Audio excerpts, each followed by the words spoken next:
Ok, bonsoir à tous. Aujourd'hui, je vais vous parler des deux types de bougies, l'engulfing et le hammer. J'ai déjà parlé de ça à plusieurs reprises, mais je vais encore reprendre pour que vous puissiez comprendre. Ok. J'ai dit quoi? Il y a deux types de bougies majeures, deux types de bougies à retenir. Les engulfing et puis les, les, les, les, les matos. Le matot et le matot renversé. Ici, voici un cas de quoi? Un cas d'engulfing. Il s'agit de l'or. Nous sommes sur le graphe de l'or. Qu'est-ce que vous remarquez? Vous remarquez que la bougie verte a été engulfée par la bougie rouge à une zone majeure. Tout ce que vous avez à faire, c'est de prendre le rectangle, comme je l'ai fait, prendre le rectangle et tracer, genre marquer le corps de la bougie verte. Et attendre d'abord que le bruit revienne dans la zone. Quand le bruit revient dans la zone, vous faites votre sel. Maintenant, à ce niveau-ci, il y a un truc à remarquer. Vous faites, la zone est valide seulement si la mèche peut finir dans la zone ou bien peut finir à l'extérieur de la zone. Mais vous n'êtes pas censé voir le corps de la bougie fini à l'extérieur de la zone. Très souvent, même, c'est juste les mèches qui restent dans la zone, en fait, puisque nous sommes en H4.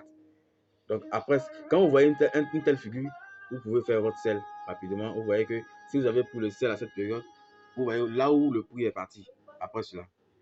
Donc, c'est déjà une bonne chose de voir. Je vais vous montrer maintenant un autre type de bougie d'engulf, mais cette fois-ci, le bullish on. Le bullish, c'est quoi? Vous voyez ici, la bougie rouge a été engulfée par la bougie verte. Dans le cas d'un bullish engulfing. Donc, dans ce cas, qu'est-ce qu'on fait? On prend notre rectangle, et on trace jusqu'au bout là-bas pour voir si le prix revient dans la zone. On fait un bail.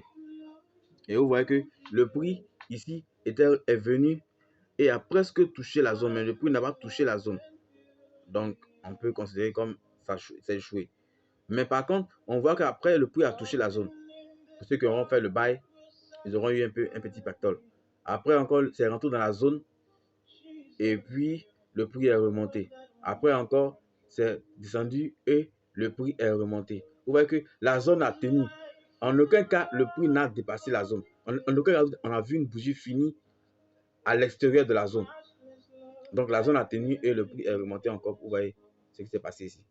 Donc voici le cas de l'engulfing, de bullish engulfing et le cas de bearish engulfing. Ce sont deux types de bougies à retenir quand vous êtes en train de trader, surtout à les zones clés majeures.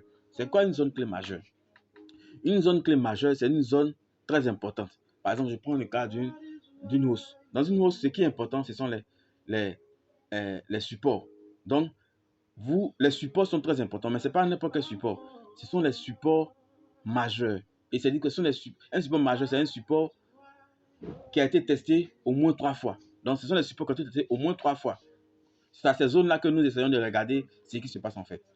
Dans le cas d'une baisse, la zone clé majeure, c'est quoi? La zone clé majeure, ce sont les résistances. Donc, on cherche la résistance majeure, c'est-à-dire la résistance qui a été touchée au moins 3 fois.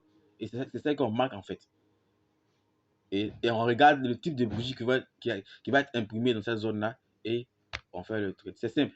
Je vais encore faire une vidéo sur l'autre type. L'autre type, c'est le hammer ou le hammer renversé.